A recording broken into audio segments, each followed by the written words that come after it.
2026 թվականի փետրվարի 7-ից Հակակոռուպցիոն կոմիտեում ընտրական հանցագործությունների վերաբերյալ նախաձեռնվել է ընդհանուր 43 քրեական վարույթ ընտրակաշարք տալու, ստանալու, ընտրակաշարքի միջնորդության, ընտրության ժամանակ բարեգործության արգելքը խախտելու, ինչպես նաև դրանց համակցությամբ ընտրական իրավունքի իրականացումը խոչընդոտելու, հավաքին մասնակցելու նպատակով նյութապես շահագրգռելու դեպքերի առթիվ։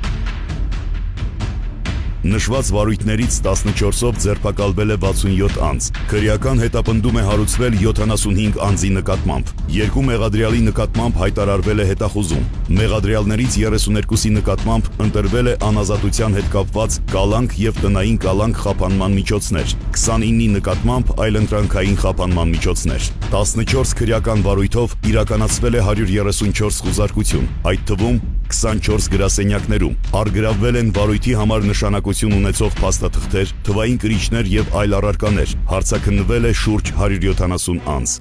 Հակակոռուպցիոն կոմիտեն շարունակում է հորդորել ընտրական գործընթացի բոլոր մասնակիցներին դրսևորել օրինապահ վարքագիծ, զգուշացնելով, որ կոռուպցիոն բնույթի ընտրական հանցագործությունները գտնվում են կոմիտեի ամենօրյա ուշադրության կենտրոնում։